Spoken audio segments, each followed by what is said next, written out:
আধ্যাত্মিক ও দিব্য জীবনের চর্চায় আমি শ্রীমতী লিলি বিশ্বাস সকলকে জানাই স্বাগত। আজ 12ই জানুয়ারি যুগনায়ক স্বামী বিবেকানন্দের 163তম জন্মজয়ন্তী। আমি তার চরণে জানাই আমার অন্তরের বিনম্র শ্রদ্ধার্ঘ্য। আজ আমি স্বামীজির বিষয়ে কিছু পাঠ করবার প্রয়াস করছি।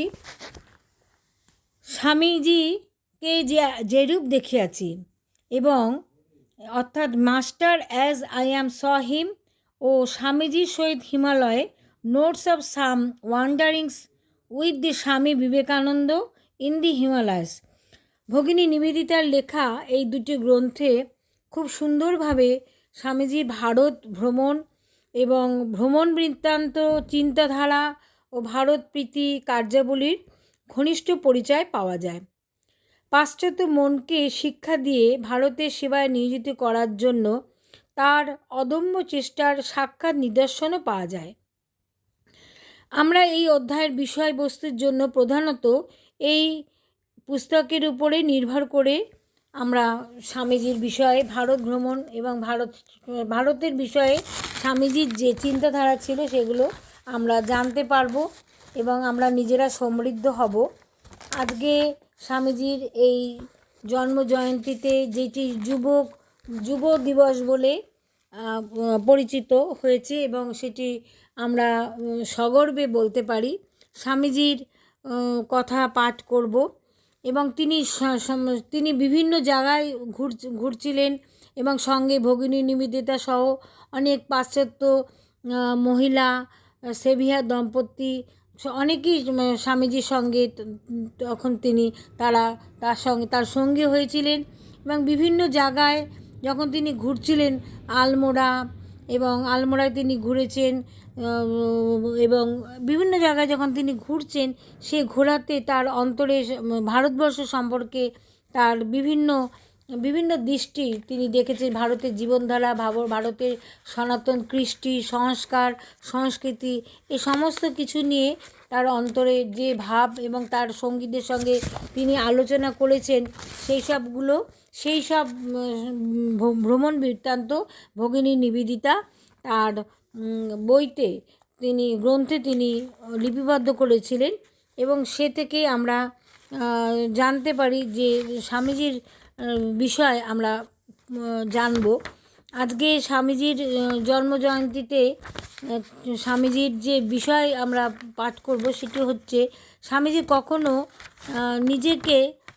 তিনি নিজের যে মতামত সেই মতামত কখনো তিনি কারো উপরে চাপিয়ে দিতেন না। এটি স্বামীজির চারিত্রিক বৈশিষ্ট্য ছিল যে নিজের মতকে জোর করিয়া অপরের উপর চাপাইয়া দিতেন না, তবু সত্যের স্বরূপ তুলিয়া ধরার জন্য ও বিকৃত দৃষ্টি অপসারিত করবার জন্য ইউরোপীয় চিন্তা প্রণালী, সমাজ ব্যবস্থা ইত্যাদি সমালোচনা প্রয়োজন হইত।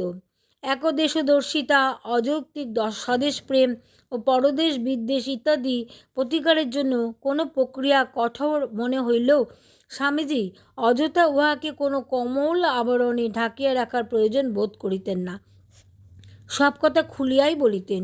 এই প্রথা নিবেদিতার ক্ষেত্রেও প্রযোজিত হইত। নিবেদিতাও ইহার সার্থকতা বুঝিয়া পরে আক্ষেপ করিয়া লিখিয়েছিলেন, শিখিবার বিষয় অনেক ছিল কিন্তু সময় ছিল অতি অল্প। শিক্ষার্থীর অহং নাশই ছিল এখানে শিক্ষার প্রথম সোপান। দ্বিতীয়ত শিক্ষার্থীর সাহস ও অকপটতারও পরীক্ষার প্রয়োজন ছিল। কিন্তু এই তথ্য আবিষ্কারের পূর্বে সত্যই নিবেদিতার চিন্তাজগতে এক সংকটকাল উপস্থিত হইয়াছিল।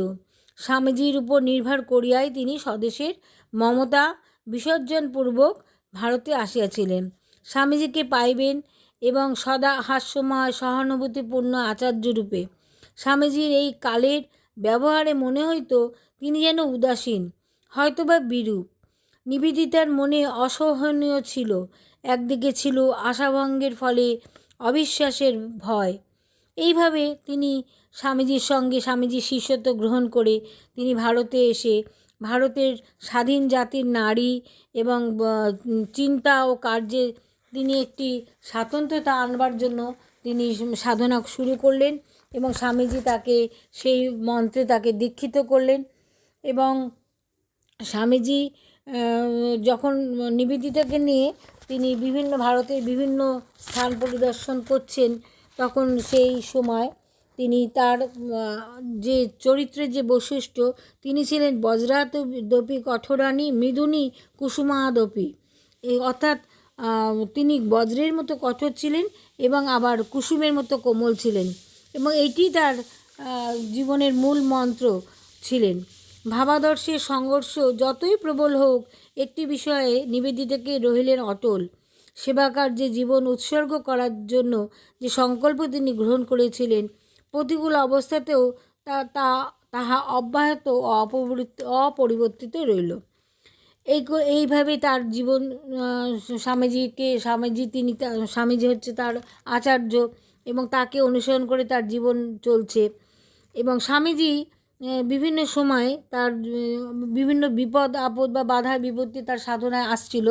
স্বামীজি সব শুনিয়াও নীরবে চলিয়া গেলেন, কিন্তু সন্ধ্যার সময় তিনি আবার আসিলেন ও ম্যাকলাউডের দিকে তাকাইয়া বলিলেন, তোমার কথাই ঠিক, এই অবস্থার পরিবর্তন একান্ত দরকার।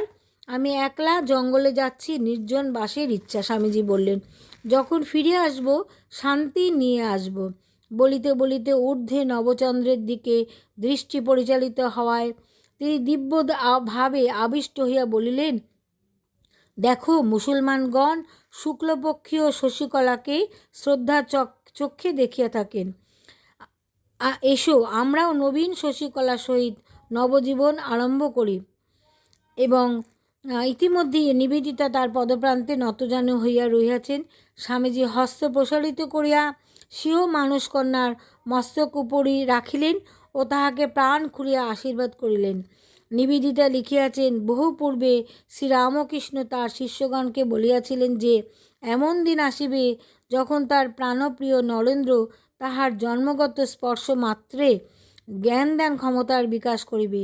আলমোড়ায় সেই দিন সন্ধ্যাকালে ভবিষ্যৎবাণীর সত্যতা প্রমাণ পেয়েছিলেন নিবেদিতা। এবং 25শে মে বুধবার স্বামীজি চলিয়া গেলেন এবং আবার ফিরিলেন 28শে মে শনিবারে। তিনি প্রতিদিন 10 ঘণ্টা ধরিয়া অরণ্যানী নির্জনতার মধ্যে থাকিতেন, কিন্তু রাত্রিকালে নিজে তাঁবুতে ফিরিতেন। আবার চারিদিক হইতে এত লোক ঘিরিয়া ধরিত যে তার ভাব ভঙ্গ হইত, তাই দিন কয়েকের জন্য লোকালয় হইতে দূরে পলায়নের প্রয়োজন ঘটিয়াছিল। এবারে যখন তিনি ফিরিলেন, তখন দেখা গেল তাহার বদনমণ্ডল দিব্য জ্যোতিতে ও আত্মতৃপ্তিতে পরিপূর্ণ। তিনি দেখিয়া সন্তুষ্ট হইলেন যে তিনি এখনও সেই নগ্নপদে ভ্রমক্ষম, শীতাতপ সহিষ্ণু ও স্বল্পহারে তুষ্ট সন্ন্যাসী আছেন। 30শে মে সোমবার তিনি সেভিয়ার দম্পতির সহিত পুনর্বার 1 সপ্তাহের জন্য অন্যত্র চলিলেন। এইবারের যাত্রার 2টি উদ্দেশ্য ছিল।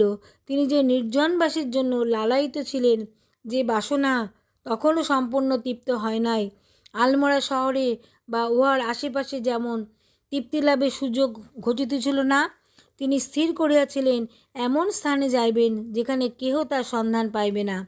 হিমালয়ের আশ্রম স্থাপনের উপযুক্ত স্থান সংগ্রহের চেষ্টা করাও আবশ্যক ছিল।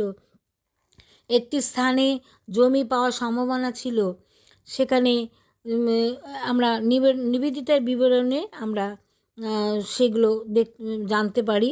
5ই জুন রবিবার সন্ধ্যার সময় স্বামীজি স্বীয় আবাসে ফিরিয়া আসিলেন এবং আবার তিনি ফিরিয়া আসিলেন। এইভাবে নিবেদিতার যে গ্রন্থটি, সেইটি থেকে স্বামীজিকে যেরূপ দেখিয়েছে, এই গ্রন্থটি থেকে আমরা স্বামীজির কথা, তিনি যখন ভারত ভ্রমণ করছিলেন এবং পাশ্চাত্য তার ভক্ত সঙ্গী করে তিনি যখন ঘুরছিলেন এবং ভারতের বিভিন্ন স্থানে তিনি সেখানকার মানুষদের জীবনধারা, তাদের দৃষ্টিভঙ্গি এবং আমাদের ভারতবর্ষের যে সংস্কার সংস্কৃতি, সেগুলো তিনি ওতপ্রোতভাবে তিনি লক্ষ্য করেছেন। এবং নিবেদিতা এবং অন্যান্য সঙ্গীরা তার সঙ্গে থেকে তারাও ভারত সম্পর্কে তাদের অন্তরে অনেক শ্রদ্ধা এবং তারা অনেক অভিজ্ঞতা নিয়ে তারা ফিরলেন। এবং এইভাবে আমরা স্বামীজির স্মরণ মনন করব, তার প্রতি শ্রদ্ধা জানাতে যেন পারি। তিনি এসেছিলেন এই জগতের মঙ্গলের জন্য। এবং আজকে স্বামীজির কথা এই পর্যন্ত। জয় তু স্বামীজি মহারাজ। ওম শান্তি, ওম শান্তি, ওম শান্তি। সকলে ভালো থাকবেন, সকলকে ভালো রাখবেন। জয় ঠাকুর, জয় মা, জয় স্বামীজি মহারাজ।